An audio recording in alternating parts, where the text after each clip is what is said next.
বোতলজাত সয়াবিন তেলের দাম লিটারে 4 টাকা বাড়িয়ে 167 টাকা নির্ধারণ। খোলা তেলে কমল 2 টাকা, আজই কার্যকর।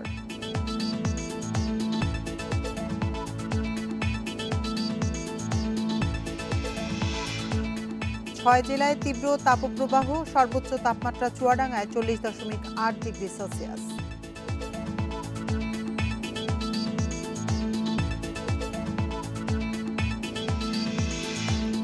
প্রথম ধাপের উপজেলা নির্বাচনের প্রচারে ব্যস্ত প্রার্থীরা। কেউ প্রভাব বিস্তার করলে কঠোর ব্যবস্থার হুঁশিয়ারি ইসির।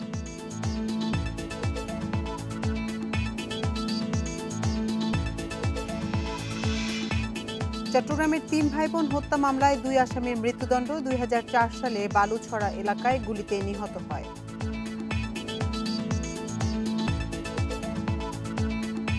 স্বাগত সমগ্র বাংলাদেশে, আপনাদের সাথে আছি আমি আতিফা আঞ্জুমান। শিরোনাম শুনছিলেন এতক্ষণ, এবার চলে যাচ্ছি পুরো খবরে। ঈদের পর সয়াবিন তেলের দাম পুনর্নির্ধারণ করা হয়েছে। প্রতি লিটার বোতলজাত সয়াবিন তেলের দাম 4 টাকা বাড়িয়ে 167 টাকা নির্ধারণ করা হয়েছে। খোলা বাজারে প্রতি লিটার সয়াবিন তেলের দাম 2 টাকা কমিয়ে 147 ও পাম অয়েল 135 টাকায় বিক্রি হবে। বুধবার দুপুরে সচিবালয়ের সংবাদ সম্মেলনে এই দাম বেঁধে দেন বাণিজ্য প্রতিমন্ত্রী আহসানুল ইসলাম টিটু। এ সময় মন্ত্রী আরও বলেন, বৃহস্পতিবার থেকে মিলগেটে এই দরে তেল বিক্রি হবে। আগামী 2 মাস তেলের আন্তর্জাতিক বাজার স্থিতিশীল থাকলে এই দামই স্থির থাকবে।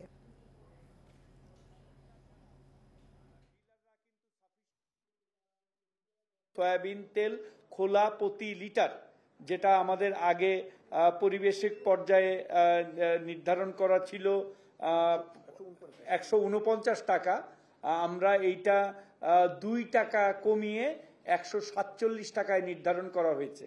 পেট বোতলে যেটার মধ্যে সিল করা থাকে সেইটা আমাদের নির্ধারিত ছিল 163 টাকা, সেইখান থেকে বৃদ্ধি করে 167 টাকায় নির্ধারণ করা হয়েছে। সুপার পাম অয়েল তেল প্রতি লিটার, এটা আগে নির্ধারণ করা ছিল না, এবার আমরা নির্ধারণ করে দিচ্ছি সর্বোচ্চ খুচরা মূল্য 135 টাকা লিটার। প্রচণ্ড দাবদাহে পুড়ছে দেশ, ঘরে বাইরে কোথাও মিলছে না স্বস্তি। দেশের বেশিরভাগ এলাকায় মাস জুড়ে থাকবে মৃদু থেকে তীব্র তাপপ্রবাহ। মাসের শেষে দাবদাহ আরও বাড়তে পারে বলে জানিয়েছে আবহাওয়া অফিস। আজ সর্বোচ্চ তাপমাত্রা চুয়াডাঙ্গায় 40.8 ডিগ্রি সেলসিয়াস। প্রচণ্ড রোদ আর গরমে বিপর্যস্ত গোটা দেশ। ভ্যাপসা গরমে অতিষ্ঠ রাজধানীবাসীও। এতে বিপাকে পড়েছেন খেটে খাওয়া মানুষ। গরম যত হোক আমাদের তো কর্ম করাই লাগবে, কর্ম হিসাবে কর্ম করে যাচ্ছে। একটা খ্যাপ নিয়ে গেলে শরীর এমন ক্লান্ত হয়ে যায়, একটার খ্যাপ নামায় আর মনে করেন যে একটু জিরাই।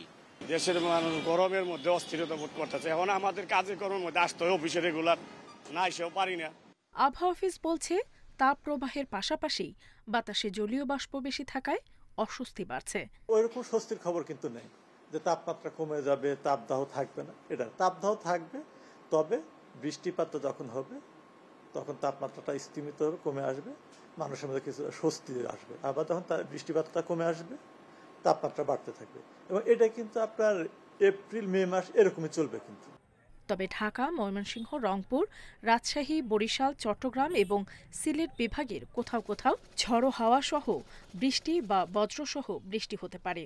রয়েছে কালবৈশাখীর সম্ভাবনাও। খুলনা বিভাগ ব্যতীত দেশের অন্যান্য অঞ্চলে 2-1 জায়গায় বৃষ্টিপাতের সম্ভাবনা রয়েছে, এবং এই সময়ের বৃষ্টির যে বৈশিষ্ট্য, বৃষ্টিপাত হবে, সেই সঙ্গে বজ্র বৃষ্টি হবে, শিলাবৃষ্টি হবে, এবং যে ঝড়টা হবে, যে কালবৈশাখী ঝড়ের সেই সঙ্গে সম্ভাবনা আছে। বৃষ্টি হলেও সহসা কমবে না তাপমাত্রা, বলছে আবহাওয়া অফিস। নুরসেলিনা শিউলি, ইন্ডিপেন্ডেন্ট নিউজ, ঢাকা। চুয়াডাঙ্গা, পাবনা, কুষ্টিয়া, রাজশাহী, যশোর ও বাগেরহাট জেলার উপর দিয়ে তীব্র তাপপ্রবাহ বয়ে যাচ্ছে। গত 24 ঘন্টায় দেশের সর্বোচ্চ তাপমাত্রা রেকর্ড করা হয়েছে চুয়াডাঙ্গায় 40.8 ডিগ্রি সেলসিয়াস। এছাড়া পাবনা ও কুষ্টিয়ায় 40.5, রাজশাহীতে 40.4, যশোরে 40.2 ও বাগেরহাটে 40 ডিগ্রি সেলসিয়াস তাপমাত্রা রেকর্ড করা হয়েছে। পাশাপাশি সাতক্ষীরা, খুলনা, টাঙ্গাইল, গোপালগঞ্জ, নওগাঁ ও বগুড়ার উপর দিয়ে বইছে মাঝারি তাপপ্রবাহ। গত 24 ঘন্টায় সাতক্ষীরায় 39.1, খুলনায় 39, টাঙ্গাইল, গোপালগঞ্জ ও নওগাঁয় 38.4 এবং বগুড়ায় 38.1 ডিগ্রি সেলসিয়াস তাপমাত্রা রেকর্ড করা হয়। এছাড়া ঢাকার উপর দিয়ে বইছে মৃদু তাপপ্রবাহ। তাপমাত্রা রেকর্ড করা হয় 36.3 ডিগ্রি সেলসিয়াস। আগামী 24 ঘন্টায় সারা দেশে দিনের এবং রাতের তাপমাত্রা প্রায় অপরিবর্তিত থাকতে পারে বলে জানিয়েছে আবহাওয়া অফিস।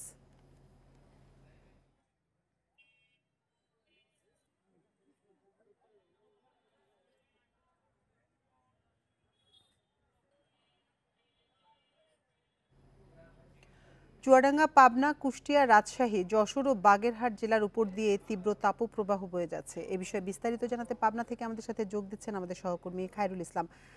খায়রুল, পাবনার উপর দিয়ে তো তীব্র তাপপ্রবাহ বইছে, তো আবহাওয়া অফিস কি বলছে এই ধরনের পরিস্থিতি আর কয়দিন চলতে পারে?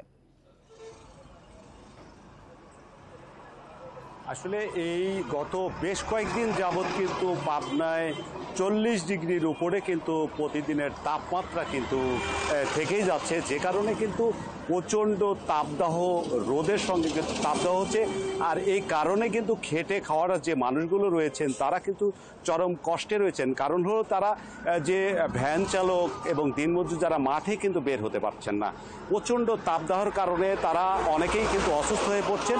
আর এই বিষয়গুলো নিয়ে আমরা আসলে আবহাওয়া অফিসের সঙ্গে কথা বলেছিলাম। তারা বলছেন যে আরও 2-1 দিন এমন অবস্থা হতে পারে, তবে 2 দিন পরে কিছু বৃষ্টির সম্ভাবনা রয়েছে। তারপরেও বৃষ্টি হলেও তাপমাত্রা এই 40-39 ডিগ্রির মধ্যেই তাপমাত্রা উঠানামা করবে, এমনটি কিন্তু আমাদেরকে জানিয়েছেন। তবে আপনাকে বলে রাখি, আজকে কিন্তু আমি বেশ কয়েকটি মাঠ ঘুরে দেখতে পেয়েছি যে বেশ কিছুদিন যাবৎ পাবনার বিভিন্ন উপজেলায় বৃষ্টি না হওয়ার কারণে কিন্তু যে ধান রয়েছে, বিভিন্ন ফসল রয়েছে, এগুলো কিন্তু পানি না থাকার কারণে কিন্তু অনেক ফসলের মাঠ কিন্তু রোদে পুড়ে যাচ্ছে এবং মরে যাচ্ছে, যে কারণে কিন্তু কৃষকরা কিন্তু উদ্বিগ্ন হয়ে পড়েছে। এই ছিল আসলে আমার কাছে পাবনার। বলছিলেন যে মানুষজন অসুস্থ হয়ে যাচ্ছে, তো হাসপাতালগুলোর পরিস্থিতি কি দেখছেন? চিকিৎসকরা কি ধরনের পরামর্শ দিচ্ছেন? আসলে এই বিষয়গুলো নিয়ে আমরা আসলে পাবনার সিভিল সার্জনের সঙ্গে কথা বলেছিলাম। তারা বলছে যে এই তাপদাহের কারণে কিন্তু তারা ঘরের বাইরেই শিশু এবং বয়োবৃদ্ধদের কিন্তু বাইরে হতে তারা নিষেধ করেছেন। এবং আমরা খোঁজ নিয়েছি হাসপাতালগুলোতে পাবনা জেনারেল হাসপাতাল সহ যে উপজেলা স্বাস্থ্য কমপ্লেক্সগুলো রয়েছে, এখানে কিন্তু গরমে যে অসুস্থ হয়ে পড়ছে অনেকেই কিন্তু হাসপাতালে ভর্তি হচ্ছেন, কারণ ঠান্ডা জনিত এবং জ্বরে কিন্তু আক্রান্ত রোগীর সংখ্যা কিন্তু বৃদ্ধি পাচ্ছে। এবং চিকিৎসকরা কিন্তু বলছেন যে বেশি বেশি পানি খাওয়ার কিন্তু পরামর্শ দিচ্ছেন এবং শুকনো খাবার থেকে ভেজা খাবার যেগুলো রয়েছে এবং এগুলোকে খাবারের জন্য কিন্তু পরামর্শ দিচ্ছেন। পাশাপাশি যে প্রচণ্ড রোদে কিন্তু ঘরের বাইরে না হতে, প্রয়োজন ছাড়া বা ঘরের বাইরে না হতে কিন্তু তারা পরামর্শ দিচ্ছেন। এছাড়া কিন্তু তারা কোনো উপায় দেখছেন না। এই ছিল আসলে আমার পাবনা থেকে সর্বশেষ। পাবনা থেকে আবহাওয়া পরিস্থিতি নিয়ে জানাচ্ছিলেন আমাদের সহকর্মী খায়রুল ইসলাম। প্রধানমন্ত্রী শেখ হাসিনা বলেছেন, দেশবাসীর ভাগ্য উন্নয়নে কোনো ব্যবস্থা নেয়নি বিএনপি, দেশ স্বয়ংসম্পূর্ণে কাজ করেছে শুধু আওয়ামী লীগ সরকার। সকালে শেরেবাংলা নগরে প্রাণী সম্পদ সেবা সপ্তাহের উদ্বোধন করে তিনি আরও জানান, খাদ্য নিরাপত্তার পাশাপাশি পুষ্টি নিশ্চিতের কাজও চলছে।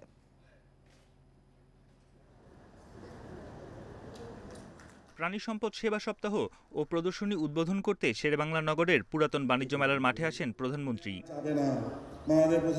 পরে নিজ বক্তব্যে বিএনপির ডালভাত কর্মসূচি সমালোচনা করে তিনি বলেন, তার সরকার খাদ্য নিরাপত্তার পাশাপাশি পুষ্টি নিশ্চিতে কাজ করছে। খালেদা জিয়া ঘোষণা দিল যে দেশের মানুষকে ডাল ভাত খাওয়াবে, সে ডাল ভাত খাওয়াতেও কিন্তু ব্যর্থ হয়েছিল। আমাদের লক্ষ্য প্রথম হলো খাদ্য নিরাপত্তা দেওয়া, দ্বিতীয় হলো পুষ্টি নিশ্চয়তা দেওয়া। এখন আমরা সেই পদক্ষেপই হাতে নিয়েছি। জাতির পিতা বেঁচে থাকলে আরও আগেই দেশ উন্নত হতো জানিয়ে প্রধানমন্ত্রী বলেন, আওয়ামী লীগ সরকার সবসময় দেশকে স্বয়ংসম্পূর্ণ করতে কাজ করে। তাদের চিন্তাধারাটা ছিল যে আমরা প্রতিনিয়ত অন্যের কাছে হাত পেতে চলব, অন্যের মুখাপেক্ষি হয়ে থাকব, আর ভিক্ষা চেয়ে খাবার এনে খাবো। 20 লক্ষ মেট্রিক টন খাদ্য উদ্বৃত্ত আমরা রেখে গিয়েছিলাম। কিন্তু দুর্ভাগ্যের বিষয় হলো 2009 সালে যখন আবার সরকারে আসি, তখন দেখি সে 26 লক্ষ মেট্রিক টন উদ্বৃত্ত তো দূরের কথা, বরং ওই 26 লক্ষ না 30 লক্ষ মেট্রিক টন খাদ্য ঘাটতি রয়েছে বাংলাদেশে। এ সময় রাস্তাঘাটে কোরবানি বন্ধেরও তাগিদ দেন শেখ হাসিনা। বলেন, অনেক দেশ হালাল মাংস নিতে আগ্রহী, সেদিকে মনোযোগ বাড়াতে হবে। স্বাস্থ্যসম্মতভাবে লালন পালন করা এবং উৎপাদন প্রক্রিয়াকরণ, কারণ প্রক্রিয়াকরণটাও কিন্তু গুরুত্বপূর্ণ, এ বিষয়ে আরও যত্নবান হতে হবে। সেই কারণ এখানে আমি আরেকটা কথা বলি, আমাদের কিন্তু একটা সুযোগ আছে, আমরা কিন্তু আমাদের হালাল মাংস পৃথিবীর অনেক দেশ এখন ক্রয় করতে চায়, আর সেই সুযোগটা আমাদের নিতে হবে। পরে প্রাণী সম্পদ মেলা ঘুরে দেখেন সরকার প্রধান। ৩০০ স্টল নিয়ে এই মেলায় পশুপালনের নানা প্রযুক্তি, ওষুধ টিকা থেকে শুরু করে পণ্য উৎপাদন, সংরক্ষণ ও বিপণনের বিষয়ে গুরুত্ব দেওয়া হয়েছে। বন ইবনে কামাল, ইন্ডিপেন্ডেন্ট নিউজ, ঢাকা। প্রাণী সম্পদে ভরব দেশ, গড়ব স্মার্ট বাংলাদেশ, এই প্রতিপাদ্যকে সামনে রেখে সারা দেশে শুরু হয়েছে প্রাণী সম্পদ প্রদর্শনী মেলা। সকালে টাঙ্গাইলে উপজেলা প্রাণী সম্পদ দপ্তর ও ভেটেরিনারি হাসপাতাল প্রাঙ্গণে মেলা আয়োজন করা হয়। মেলায় জেলার বিভিন্ন প্রান্ত থেকে আসা ৫০ জন কৃষক ও খামারিরা তাদের গবাদি পশু প্রদর্শন করেন। দেশের প্রাণী সম্পদের উৎপাদন বৃদ্ধি, দুগ্ধজাত পণ্যের বাজার তৈরি করতে এই মেলার আয়োজন। শরীয়তপুর সদরের উপজেলা প্রাঙ্গণে সপ্তাহব্যাপী প্রাণী সম্পদ মেলার উদ্বোধন করা হয়। মেলায় প্রাণী সম্পদ সেবা নিশ্চিতে ৫০টি স্টল বসানো হয়। প্রদর্শন করা হয় বিভিন্ন শতাধিক গবাদি পশু। সপ্তাহ উপলক্ষে নোয়াখালী শহরের পিটিআই মাঠে এবং ৮টি উপজেলায় একযোগে প্রদর্শনীর আয়োজন করা হয়। এ সময় গবাদি পশুর পরিচর্যা ও রোগ বালাই সম্পর্কে সচেতন করা হয়। এছাড়া গোপালগঞ্জ, শেরপুর সহ দেশের বিভিন্ন স্থানে প্রাণী সম্পদ মেলার আয়োজন করা হয়।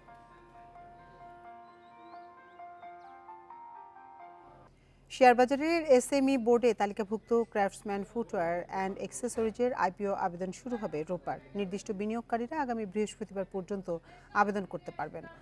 ১০ টাকা মূল্যের ৫০ লাখ শেয়ার ছাড়বে চামড়া খাতের রপ্তানিমুখী প্রতিষ্ঠানটি। বিশ্লেষকরা বলছেন, সম্ভাবনাময় এমন প্রতিষ্ঠান তালিকাভুক্ত হলে বাজারের গভীরতা বাড়বে, শিল্প খাতে কমবে ব্যাংক নির্ভরতা। ক্রাফটসম্যান ফুটওয়্যার অ্যান্ড অ্যাক্সেসরিজ ২০১৭ সালে গাজীপুরের শ্রীপুরে ১ লাখ বর্গফুটের কারখানা গড়ে তোলে। ৮ শতাধিক কর্মী নিয়ে কারখানায় শতভাগ রপ্তানিমুখী জুতা ও চামড়াজাত পণ্য উৎপাদন হচ্ছে। ইতালি, জার্মানির প্রযুক্তিগত সহায়তায় ক্রাফটসম্যানের পণ্য কিনছে বাটা, হাসপাপিস, টাটা ইতালিয়া, প্রাইম্যাডোনা সহ প্রায় ২ ডজন নামিদামি ব্র্যান্ড। আমাদের স্ট্রেংথটা ওই জায়গায় যে আমরা কর্মদক্ষতা এবং আমাদের যে ওয়ার্কম্যানশিপ, এটা আমাদের বায়াররা অসম্ভবভাবে অ্যাকসেপ্ট করেছে। তো আর এই সেক্টরটা আপনি জানেন যে লেদার সেক্টর, বিশেষ করে শু সেক্টরটা বাংলাদেশের একটা থ্রাস্ট সেক্টর, উদীয়মান সেক্টর। গভর্নমেন্টও এটাকে ব্যাকআপ করছেন, গভর্নমেন্টও এটাকে অনেক পেট্রোনাইজ করছেন। ব্যবসা সম্প্রসারণে পুঁজিবাজারের এসএমই বোর্ডে তালিকাভুক্ত হতে যাচ্ছে ক্রাফটসম্যান। বিএসইসির অনুমোদনের পর ২১ এপ্রিল থেকে শুরু হচ্ছে আইপিওর আবেদন। ১০ টাকার ৫০ লাখ শেয়ার বিক্রি করে তারা ৫ কোটি টাকা সংগ্রহ করবে। গত ৩ বছরে প্রতিষ্ঠানটির উৎপাদন ও বিক্রি বেড়েছে ১৮ গুণের মতো। বিনিয়োগকারীদের আস্থা অর্জন করতে পারলে আমরা ভবিষ্যতে যখন মূল মার্কেটে আসব, যেটা নিয়ে আমার একটা বড় প্ল্যান আছে যে আমরা হয়তো ব্যাংককে পুরোপুরি আমরা ঋণমুক্ত হয়ে যাব এবং আমরা আরও একটু বড় এক্সপ্যানশন করব। কারণ এটার কিন্তু মানে এক্সপোর্টের পসিবিলিটিস বাড়ছে, আমাদের গ্রোথটা কিন্তু একদম জিওমেট্রিক প্রপোর্শনে হচ্ছে এবং আমি অনেক সম্ভাবনা দেখি। আমরা নতুন মার্কেট এক্সপ্লোর করছি। সবশেষ নিরীক্ষিত আর্থিক প্রতিবেদনের তথ্য মতে ক্রাফটসম্যানের শেয়ার প্রতি নিট সম্পদ মূল্য ১৬ টাকা ৭২ পয়সা। পুঁজিবাজারের পোর্টফোলিওতে ৩০ লাখ টাকা আছে এমন বিনিয়োগকারীরা এসএমই বোর্ডের শেয়ারটি কিনতে পারবেন।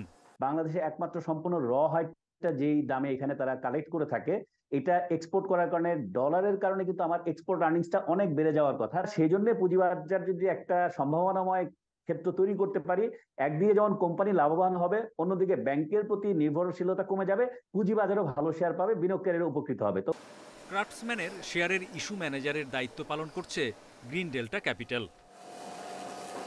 Hari Saha, independent News, Dhaka. সংসদে স্বাস্থ্য সুরক্ষা আইন পাশ করা হবে বলে জানিয়েছেন স্বাস্থ্যমন্ত্রী ডাক্তার সামন্তলাল সেন। দুপুরে কুমিল্লা মেডিকেল কলেজ অডিটোরিয়ামে মত বিনিময় সভায় এসব কথা বলেন তিনি। স্বাস্থ্যমন্ত্রী বলেন, চিকিৎসক ও রোগীর স্বাস্থ্য সুরক্ষার প্রয়োজন, এজন্য সংসদে স্বাস্থ্য সুরক্ষা বিল উত্থাপন করা হবে। যত দ্রুত সম্ভব এই বিল পাশ করা হবে। এ সময় স্বাস্থ্যমন্ত্রী বিদেশে চিকিৎসা নিরুৎসাহিত করতে, চিকিৎসকদের সেবার মনোভাব বাড়াতে অনুরোধ জানান। পরে কুমিল্লায় একটি ক্যান্সার হাসপাতাল নির্মাণেরও প্রতিশ্রুতি দেন মন্ত্রী। এর আগে সকালে স্বাস্থ্যমন্ত্রী কুমিল্লা জেনারেল হাসপাতাল ও কুমিল্লা মেডিকেল কলেজ হাসপাতাল পরিদর্শন করেন।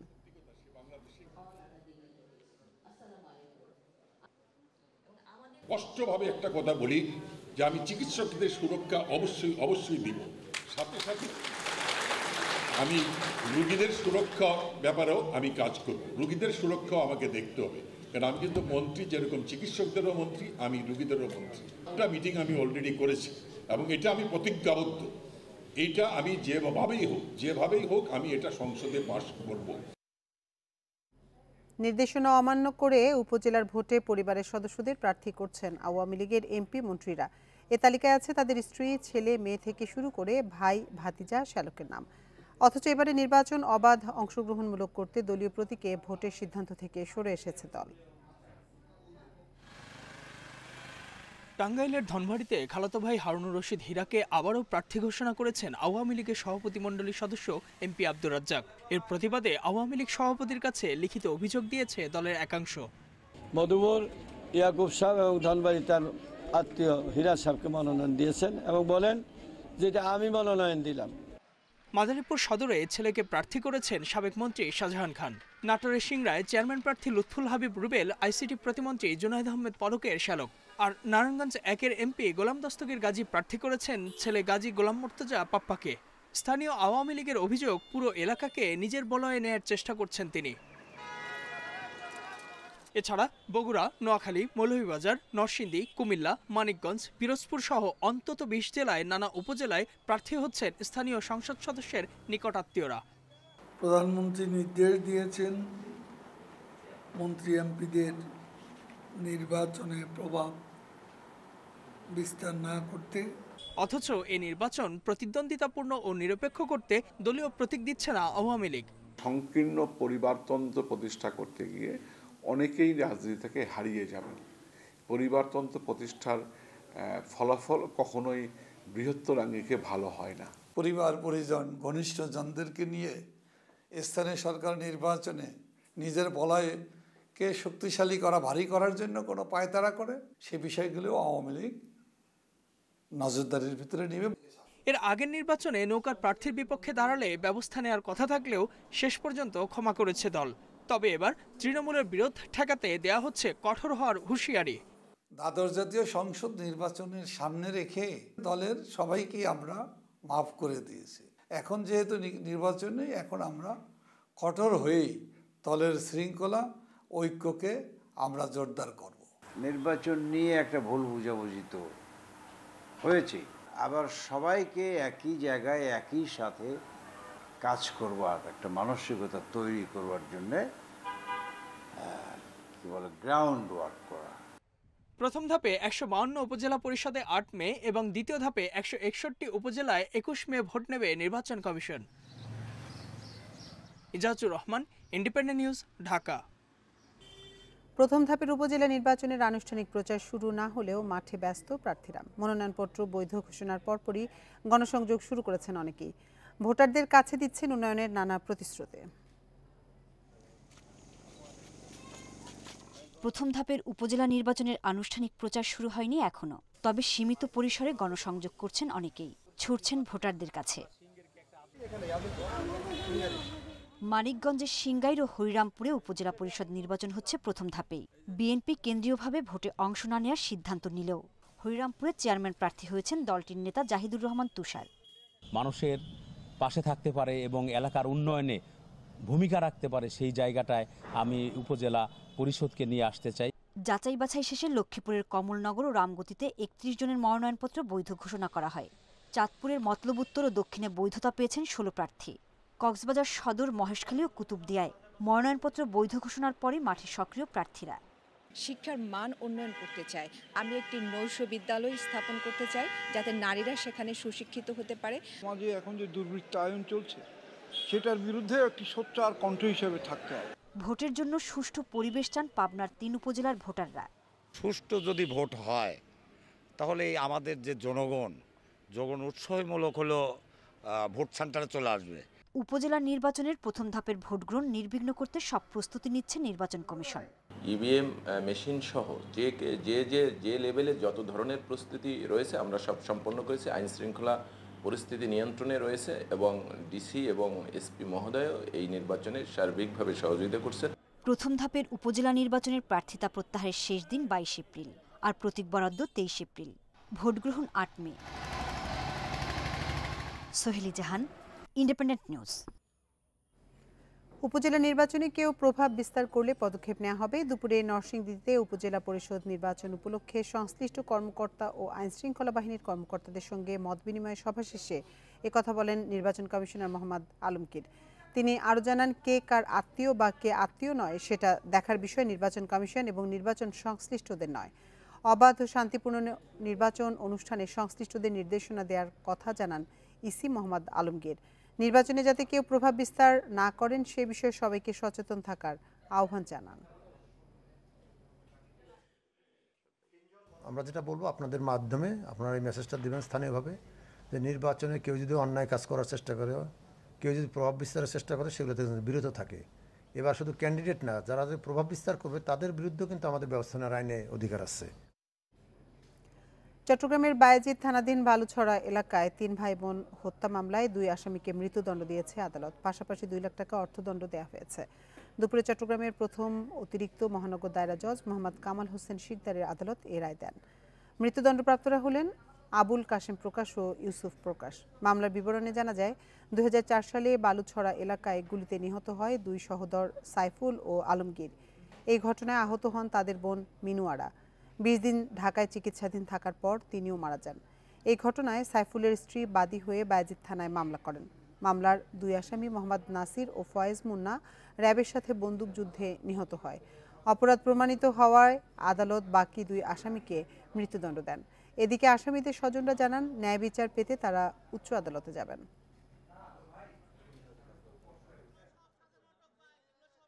এই আসামিদেরকে 302, 114 এবং 34 ধারায় দোষী প্রাথমিকভাবে দোষী সাব্যস্ত করে মৃত্যুদণ্ড এবং 2 লক্ষ টাকা অর্থদণ্ড প্রদান করেন। আমরা উচ্চ আদালতে যাব। এটা সম্পূর্ণ একটা মিথ্যা বানোয়াট মামলা, বিএনপি জোট সরকারের আমলের মামলা। এটা হচ্ছে যে কি জামাত শিবিরের ক্যাডারের মধ্যে খুনাখুনির ফলে ওনাদেরকে মিথ্যা অপরিজনভাবে ওনাদেরকে মিডিয়া মানুষকে আসামি করে দেওয়া হয়েছে। ফেসবুক হ্যাক করে সাবেক সহপাঠীর অশ্লীল ছবি প্রকাশের দায়ে রাজশাহীতে এক কলেজ ছাত্রকে 3 বছরের কারাদণ্ড দিয়েছে আদালত। দুপুরে রাজশাহী বিভাগীয় সাইবার ট্রাইব্যুনাল আদালতের বিচারক জিয়াউর রহমান এ রায় ঘোষণা করেন। মামলার বিবরণীতে জানা যায়, আসামি অপু কুমারের সাথে একই কলেজে পড়ার সময় মামলার বাদীর প্রেমের সম্পর্ক গড়ে ওঠে। এক পর্যায়ে অপু ওই শিক্ষার্থীকে অনৈতিক প্রস্তাব দেয়। এতে রাজি না হওয়ায় অপু শিক্ষার্থীর ফেসবুক হ্যাক করে অশ্লীল ছবি প্রকাশ করে। এ ঘটনায় ভুক্তভোগী ওই শিক্ষার্থী 2022 সালের 27 ফেব্রুয়ারি রাজশাহীর পুঠিয়া থানায় মামলা দায়ের করেন। পরে ওই কলেজ ছাত্রকে আটক করে পুলিশ। 2 বছর বিচার প্রক্রিয়া শেষে আদালত অপু কুমারকে 3 বছরের কারাদণ্ড, 3 লাখ টাকা অর্থদণ্ড প্রদান করেন। গাজীপুরের টঙ্গীবাজারে আলুপট্টি মার্কেটের আগুন 1 ঘন্টার চেষ্টায় নিয়ন্ত্রণে আনে ফায়ার সার্ভিস। তবে আগুনে পুড়ে গেছে 4টি গুদাম। ফায়ার সার্ভিস জানায়, বুধবার রাত 11:30টার দিকে টঙ্গীবাজারে আলুপট্টি মার্কেটে আগুন লাগে। প্রথমে টঙ্গী থেকে 3টি ইউনিট, পরে উত্তরা থেকে আরও 2টি ইউনিট আগুন নিয়ন্ত্রণে কাজ শুরু করে। 5টি ইউনিটের 1 ঘন্টার চেষ্টায় আগুন নিয়ন্ত্রণে আসে। এ সময় গুদামে মজুত করে রাখা চাল, পেঁয়াজ, আলুসহ নিত্য প্রয়োজনীয় খাদ্য সামগ্রী পুড়ে যায়। তবে তাৎক্ষণিকভাবে আগুন লাগার কারণ ও ক্ষতির পরিমাণ জানা যায়নি।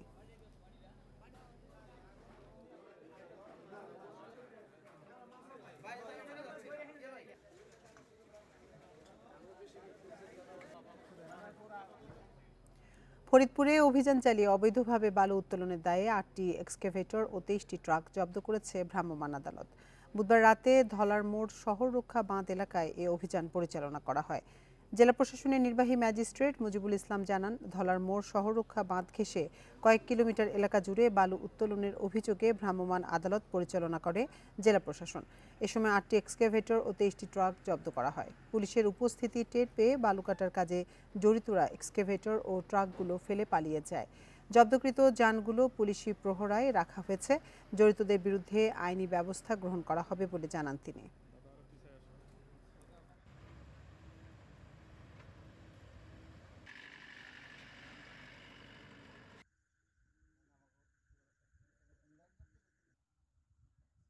আমরা উপস্থিত হওয়ার আগে দুর্বৃত্তকারীরা এখান থেকে চলে গেছে, কিন্তু আমরা এখান থেকে মোট 23টা ট্রাক এবং 8টা বেকু জব্দ করেছি। আমরা এগুলো খুব দ্রুতই নিষ্পত্তি করব এবং এখানে আমাদের অভিযান অব্যাহত থাকবে। সিরাজগঞ্জে রবীন্দ্র কাচারি বাড়িটি পর্যটক আর গবেষকদের কাছে গুরুত্বপূর্ণ ও আকর্ষণীয় হলেও তাদের জন্য সুযোগ সুবিধার বিষয়টি এখনও অবহেলিত। প্রায় ৫৫ বছর আগে সরকার রবীন্দ্র স্মৃতি বিজড়িত ঐতিহাসিক এই কাচারি বাড়িটির দায়িত্ব নিলেও প্রয়োজনীয় অবকাঠামো নেই এখনও। নাটোরের রানী ভবানীর ৩ তৌজির অংশডিহি শাহজাদপুর জমিদারি নিলামে ১৩ টাকা ১০ আনায় কেনার পর এই কাছারি বাড়ির মালিকানা পায় ঠাকুর পরিবার। 1890 থেকে 1897 সাল পর্যন্ত বেশ কয়েকবার এখানে আসেন রবীন্দ্রনাথ ঠাকুর। এখানে বসে রচনা করেন সোনার তরী, চিত্রা, ছিন্নপত্র আর পোস্টমাস্টারের মতো ছোট গল্প সহ অনেক সুখপাঠ্য গল্প ও প্রবন্ধ। জাদুঘরে রূপান্তর করা এই কাছারি বাড়িটি দর্শক পর্যটকদের কাছে যেমন আকর্ষণীয়, তেমনি রবীন্দ্র গবেষকদের কাছেও গুরুত্বপূর্ণ। রবীন্দ্রনাথ শুধু বাংলার নয়, বাংলা সাহিত্যের নয়, সারা পৃথিবীর কবি, বিশ্ব সাহিত্যের কবি। এই জন্যে রবীন্দ্রনাথকে নিয়ে বিশ্ব সাহিত্যের মানুষ এবং সারা বিশ্বের মানুষই গবেষণা করতে যায়। তবে পর্যটকদের জন্য সুযোগ সুবিধা এখনো উপেক্ষিত। অবকাঠামোর উন্নয়ন হলে আরও পর্যটক বাড়ত। রবীন্দ্রনাথের নিয়ে গবেষণা করতে হলে তার ব্যবহারের জিনিসপত্রগুলো প্রশাসনের উচিত যে এইগুলো কোথায় গেল, কিভাবে গেল, এই খোয়া জিনিসগুলো উদ্ধার করা। যেখানে আপনার খাজনাপত্র আদায় হতো জমিদারের, সে কাছারি বাড়িটা আপনি গিয়ে দেখেন, এটাকে একটা সংস্কার করা খুবই প্রয়োজন ছিল। এখনও পথ আছে যেটাকে তারা আগের ফর্মে একটা সংস্কার করা। কাছারি বাড়িটিকে ঘিরে সরকারের উন্নয়ন পরিকল্পনা আছে বলছেন জাদুঘরের কর্মকর্তারা। একটা ক্যাফেটেরিয়া করার পরিকল্পনা আছে, আমাদের ইতিমধ্যে কিছু বেঞ্চ আছে, আরও কিছু বেঞ্চ যোগ করার পরিকল্পনা আছে। তাছাড়া একটা গেস্ট রুম করার পরিকল্পনা আছে। 1840 সালে শাহজাদপুর জমিদারি নিলামে ওঠার আগে এ বাড়ির মালিক ছিলেন নীলকররা। Hasibur Rahman, Independent News, Shahzadpur, Sirajganj. আর এই ছিল সমগ্র বাংলাদেশের আজকের আয়োজনে। ইন্ডিপেন্ডেন্ট টেলিভিশনের সব খবরের বিস্তারিত জানতে চোখ রাখুন ফেসবুক, ইউটিউব এবং এক্সে। এতক্ষণ সাথে থাকার জন্য ধন্যবাদ সবাইকে।